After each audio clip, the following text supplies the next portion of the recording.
ಕಾರಣಕ್ಕೂ BPL card ರದ್ದು ಮಾಡಬಾರದು, ಇಲ್ಲಾಂದ್ರೆ ಉಗ್ರ ಹೋರಾಟ ಅಂತ ವಿಪಕ್ಷ ನಾಯಕ ಆರ್ ಅಶೋಕ್ ಹೇಳಿಕೆ ಕೊಟ್ಟಿದ್ದಾರೆ. ಬಿಪಿಎಲ್ ಕಾರ್ಡ್ ಅನರ್ಹತೆಯ ಬಗ್ಗೆ ಪರಿಶೀಲನೆಯನ್ನ ನಡೆಸಿದ್ದಾರೆ ಅಶೋಕ್.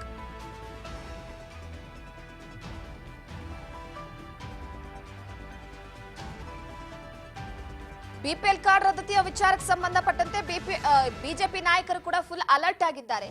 ಯಾವುದೇ ಕಾರಣಕ್ಕೂ ಕೂಡ ಬಿಪಿಎಲ್ ಕಾರ್ಡ್ ಅನ್ನ ರದ್ದು ಮಾಡಬಾರದು, ಇಲ್ಲಾಂದ್ರೆ ಉಗ್ರ ಹೋರಾಟವನ್ನ ಮಾಡ್ತೀವಿ ಅಂತ ಎಚ್ಚರಿಕೆಯನ್ನ ಕೊಟ್ಟಿದ್ದಾರೆ ಈಗ ಆರ್ ಅಶೋಕ್ ಅವರು.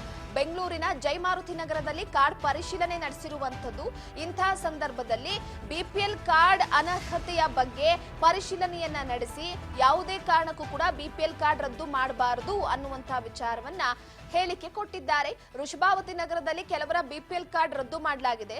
ಅದನ್ನ ಪರಿಶೀಲನೆ ನಡೆಸುವಂತಹ ವೇಳೆ ಶಾಸಕರಾದಂತಹ ಅಶ್ವಥ್ ನಾರಾಯಣ್ ಹಾಗೆ ಗೋಪಾಲಯ್ಯ ಕೂಡ ಭಾಗಿಯಾಗಿ ಆರ್ ಅಶೋಕ್ ಅವರಿಗೆ ಸಾಥನ್ನ ಕೊಟ್ಟರು. ಅಂತಹ ಸಂದರ್ಭದಲ್ಲಿ ಅಲ್ಲಿರುವಂತಹ ಜನರು ತಮ್ಮ ಅಳಲನ್ನ ತೋಡ್ಕೊಂಡಿದ್ದಾರೆ. ನಾವು ರೇಷನ್ ತರೋದಕ್ಕೆ ಹೋದಂತಹ ಸಂದರ್ಭದಲ್ಲಿ ಕಾರ್ಡ್ ರದ್ದಾಗಿದೆ, ನಿಮಗೆ ಅಕ್ಕಿ ಕೊಡಲ್ಲ ಹೋಗಿ ಅಂತ ಹೇಳಿದ್ದಾರೆ. ಅಲ್ಲಿವರೆಗೂ ಕೂಡ ಕಾರ್ಡ್ ರದ್ದಾಗಿರುವ ವಿಚಾರವಾಗಿ ನಮಗೆ ಯಾವುದೇ ಒಂದು ಸಂದೇಶ ಆಗ್ಲಿ ಅಥವಾ ಏನೂ ಕೂಡ ಬಂದಿಲ್ಲ. ಇದ್ದಕ್ಕಿದ್ದ ಹಾಗೆ ನಮ್ಮೆಲ್ಲಾ ಕಾರ್ಡ್ಗಳನ್ನ ರದ್ದು ಮಾಡಲಾಗಿದೆ. ನಾವು ಬಡವರು, ನಮಗೆ ನಾವು ಕೂಲಿ ಕೆಲಸವನ್ನ ಮಾಡ್ಕೊಂಡು ತಿಂತಿದ್ದೀವಿ, ಅಂತದ್ರಲ್ಲಿ ಇದ್ದಕ್ಕಿದ್ದ ಹಾಗೆ ಬಿಪಿಎಲ್ ಕಾರ್ಡ್ ಅನ್ನ ರದ್ದು ಮಾಡಿರುವಂತದ್ದು ಎಷ್ಟು ಸರಿ ಎನ್ನುವ ಮಟ್ಟಿಗೆ ಕೂಡ ತಮ್ಮ ಅಳಲನ್ನ ವಿಪಕ್ಷ ನಾಯಕ ಆರ್ ಅಶೋಕ್ ಜೊತೆ ತೋಡ್ಕೊಂಡಿರುವಂತದ್ದು. ಆದ್ರೆ ಪ್ರಮುಖವಾಗಿ ನೋಡಿ, ಈಗ ರಾಜ್ಯದಲ್ಲಿ ಬಿಪಿಎಲ್ ಕಾರ್ಡ್ ಅನರ್ಹತೆಯ ವಿಚಾರಕ್ಕೆ ಸಂಬಂಧಪಟ್ಟಂತೆ ಒಂದು ಕಡೆ ಸಾಕಷ್ಟು ಗೊಂದಲ ಇದೆ. ಈಗ ಕಾಂಗ್ರೆಸ್ನಲ್ಲಿರುವಂತಹ ನಾಯಕರು ಆರಾಮಾಗಿ ಹೇಳಿಕೆಯನ್ನ ಕೊಡ್ತಿದ್ದಾರೆ, ಇಲ್ಲ ಈ ವಿಚಾರದ ಬಗ್ಗೆ ಮಾಹಿತಿಯನ್ನ ಸಂಗ್ರಹಿಸಿ ವಿಚಾರಿಸ್ತೀವಿ ಅಂತ. ಆದ್ರೆ ಬಡವರಿಗೆ ಹೋಗಿ ತಮ್ಮ ಕಾರ್ಡ್ ಏನಾಗಿದೆಯಪ್ಪ ಅಂತ ಕೇಳೋದು ಕೂಡ ಭಯ ಅನ್ನುವ ರೀತಿ. ಯಾಕಂದ್ರೆ ಕಾರ್ಡ್ ರದ್ದಾಗಿದೆ ಅಂದ್ರೆ ಅವರಿಗೆ ದಿನಸಿ ಸಿಗೋದಿಲ್ಲ.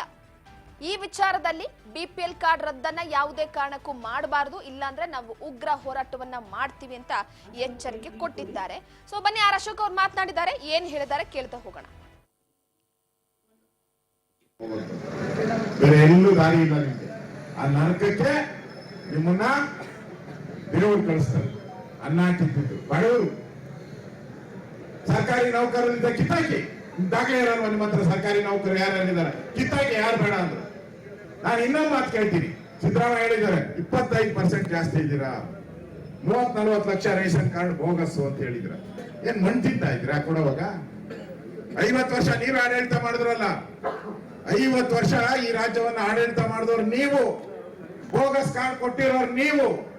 ಅವಾಗ ಯಾರ್ಯಾರು ಬೋಗಸ್ ಕಾರ್ಡ್ ಕೊಡಕ್ಕೆ ಲಂಚ ತಗೊಂಡು ಕೊಟ್ರು ಅವ್ರ ಮೇಲೆ ಕ್ರಮ ತೆಗೆದುಕೊಳ್ಳಿ. ಯಾರು ಈ ಕಾರ್ಡ್ ಬೋಗಸ್ ಮಾಡಕ್ಕೆ ಕೊಟ್ರು ಅವ್ರ ಮೇಲೆ ಕ್ರಮ ತೆಗೆದುಕೊಳ್ಳಿ. ಅವ್ರ ಮೇಲೆ ಕ್ರಮ ತೆಗೆದುಕೊಳ್ಳಕ್ಕೆ ದಮ್ಮಿಲ್ಲ, ನಿಮ್ಗೆ ತಾಕತ್ತಿಲ್ಲ. ಯಾಕೆ? ಅವರು ಸ್ಟ್ರೈಕ್ ಮಾಡ್ತಾರೆ, ವಿರುದ್ಧ ಮಾಡ್ತಾರೆ. ಅದಕ್ಕೆ ಬಡವರ ಮೇಲೆ ನಿಮ್ ಕೋಪವನ್ನ ತೋರಿಸಿದ್ರು. ತಾಕತ್ತಿದ್ರೆ ಯಾರು ಈ ಬೋಗಸ್ ರೇಷನ್ ಕಾರ್ಡ್ ಕೊಟ್ರು ಆ ಅಧಿಕಾರಿ ಮೇಲೆ ಕ್ರಮ ತೆಗೆದುಕೊಳ್ಳಿ. ಕೂಡಲೇ ನಿಲ್ಲಿಸಬೇಕು. ಈ ರೇಷನ್ ಕಾರ್ಡ್ ರದ್ದು ಮಾಡೋದನ್ನ ಕೂಡಲೇ ಸರ್ಕಾರದ ಆದೇಶ ಹೊರಡಿಸ್ಬೇಕು. ಹೆಂಗ್ ಒಪ್ಪಿಕೊಳ್ಳೋದು ಆದೇಶ ಹೊರಡಿಸಿದ್ರಲ್ಲ, ನೋಟಿಸ್ ಕೊಡಬೇಡಿ ಅಂತ, ಹಂಗೆ ಇದನ್ನು ಆದೇಶ ಹೊರಡಿಸ್ಬೇಕು. ಇಲ್ಲ ಅಂದ್ರೆ ಇದು ರಾಜ್ಯದ ಎಲ್ಲಾ ತಾಲೂಕುಗಳಲ್ಲೂ ನಾವು ಹೋರಾಟವನ್ನ ಹಮ್ಮಿಕೊಂತೀವಿ. ಇಡೀ ರಾಜ್ಯದಲ್ಲಿ ನಾನು ಪತ್ರ ಬರೀತೀನಿ, ನಮ್ಮೆಲ್ಲಾ ಶಾಸಕರಿಗೂ ರಾಜ್ಯಾದ್ಯಂತ ಹೋರಾಟವನ್ನ ನಾವು ಕರೆ ಕೊಡ್ತಾ ಇದ್ದೀವಿ. ರಾಜ್ಯಾದ್ಯಂತ ಕರೆ ಕೊಡ್ತೀರಿ. ಇಲ್ಲಿ ಯಾರು ಕೂತಿದಾರೋ ಅವರೆಲ್ಲರಿಗೂ ಅಧಿಕಾರಿಗಳು ಕೂಡಲೇ ಅವ್ರ ಮನೆಗೆ ಬಂದು ಅವ್ರು ವಾಪಸ್ ಅವ್ರ ರೇಷನ್ ಕಾರ್ಡ್ ಕೊಟ್ಟಿಲ್ಲ ಅಂದ್ರೆ ಇನ್ನೊಂದ್ಸರಿ ನಿಮ್ಮ ಆಫೀಸ್ ಮುಂದೆನೆ ಬೀಗ ಹಾಕ್ಬಿಡ್ತೀರಿ. ಬಂದು ಕೊಟ್ಟಿಲ್ಲ ಅಂದ್ರೆ ನಿಮ್ಮ ಆಫೀಸ್ ಬಂದು ಬೀಗ ಹಾಕ್ತೀರಿ. ಎಚ್ಚರಿಕೆ. ನೀವು ಒಳಗಡೆ ಕೂರ್ ಹಾಕ್ಬಿಟ್ಟು ಬೀಗ ಹಾಕ್ಬಿಡ್ತೀರಿ. ನಿಮ್ಗೆಲ್ಲ ಕೂಡಲೇ ಅವ್ರಿಗೆ ಕೊಡ್ಬೇಕು. ಕೊಡ್ಲಿಲ್ಲ ಅಂದ್ರೆ ನಮ್ ಗೋಪಾಲಣ್ಣ ಅವರು ನಮ್ ಮಾಹಿತಿ ಕೊಡ್ತಾರೆ, ಅವರು ಅವ್ರ ಅಧಿಕಾರಿಗಳ ಜೊತೆ ಮಾತಾಡ್ತಾರೆ. ಕೊಟ್ಟಿಲ್ಲ ಅಂದ್ರೆ ನಾವು ನಿಮ್ಮ ಆಫೀಸ್ಗೆ ಬಂದು ಬೀಗ ಹಾಕ್ತೀವಿ. ಏನ್ ಬೇಕು? ರೇಷನ್ ಕೊಡಕ್ ಯೋಗ್ಯತೆ ಇಲ್ಲ ಅಂದ್ರೆ ನಿಮ್ಮ ಆಫೀಸ್ ಯಾವನು ಬೇಕು ಜನಕ್ಕೆ? ಆ ಬೀಗ ಹಾಕ್ತೀರಿ ಅನ್ನೋ ಮಾತನ್ನು ಈ ಸಂದರ್ಭದಲ್ಲಿ ಹೇಳಿ, ನಾವು ಇವತ್ತು ಇಡೀ ರಾಜ್ಯದ ಜನ ಇದ್ರ ಬಗ್ಗೆ ಎಲ್ಲೆಲ್ಲಿ ರೇಷನ್ ಕಾರ್ಡ್ ರದ್ದಾಗಿದೆ ಅವರೆಲ್ಲರೂ ಕೂಡ ಮಾಹಿತಿಯನ್ನ ಕೊಡಬೇಕು. ನಾವು ಈ ರೇಷನ್ ಕಾರ್ಡ್ ಅನ್ಯಾಯದ ವಿರುದ್ಧ, ಸರ್ಕಾರದ ವಿರುದ್ಧ ದೊಡ್ಡ ಹೋರಾಟವನ್ನ ನಾವು ಮಾಡೋರಿದ್ದೀವಿ.